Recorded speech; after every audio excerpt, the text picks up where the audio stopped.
আমি এসা খেলোয়াড়, আমি খেলতে চাই, আমি সবসময় খেলতে চাই। সিঙ্গাপুরের বিপক্ষে 10 মিনিটের জন্য হলেও খেলতে চান জামাল ভুঁইয়া। বাংলাদেশ অধিনায়ক বললেন, খেলতে না পারাটা তার জন্য বেদনার, তবে দিন শেষে সবার আগে দল। ভুটান ম্যাচে দেশের জার্সিতে হামজার প্রথম গোল এলো যার কল্যাণে।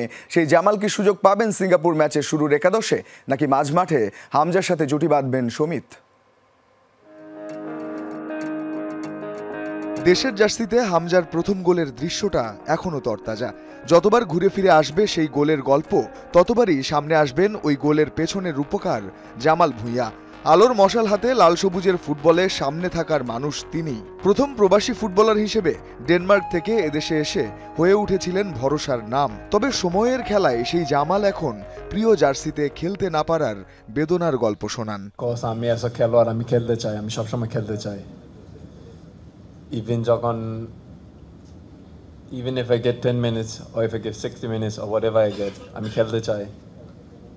So this is my job. Of course, if you cannot do your job, then it's painful. But end of the day, it's the team who comes first. ঢাকার মতোই প্রেস কনফারেন্সের ছবিটা ছিল শিলংয়েরও। কোচ হ্যাভিয়ার ক্যাব্রেরার সাথে সেবারও সংবাদ সম্মেলনে এসেছিলেন তিনি।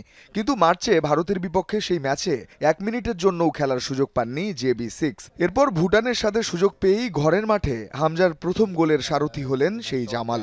তবে সিঙ্গাপুর ম্যাচের আগে আবারও অনেকের মনে প্রশ্ন, শুরুর একাদশে সুযোগ পাবেন তো জামাল ভুঁইয়া? ডিফেন্সিভ মিডফিল্ডার হিসেবে জামালের পজিশনে ভারতের বিপক্ষে খেলেছিলেন হামজা চৌধুরী। ঘরের মাঠে ভুটান ম্যাচে হামজার সঙ্গে মাঝ মাঠে ছিলেন জামাল। তবে দলের নিয়মিত অধিনায়ক হয়েও সিঙ্গাপুর ম্যাচে জামালের জায়গা নিয়ে শঙ্কা থাকার মূল কারণ শমিত সোম। এই ম্যাচ দিয়েই বাংলাদেশের জার্সিতে অভিষেক হচ্ছে শমিতের, আর তাই মাঝ মাঠে হামজা শমিত জুটি বাঁধলে জায়গা হারাতে পারেন জামাল।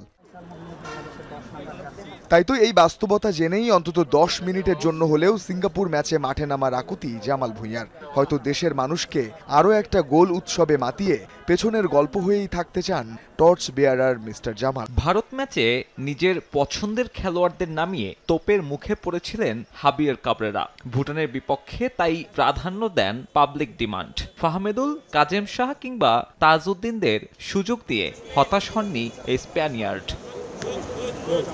সিঙ্গাপুরের বিপক্ষে তাই আত্মবিশ্বাস না পাবার কোনো কারণ নেই কাবরেরার। পছন্দের 4-3-2-1 ফরমেশনেই দল সাজানোর সম্ভাবনা সবচেয়ে বেশি। একটা পরিবর্তন নিশ্চিত, অভিষেক হবে শমিত সোমের। ক্যাভালরিতে মিডফিল্ডেই খেলেন শমিত, দায়িত্বটা বেশি থাকে নিজেদের অর্ধে।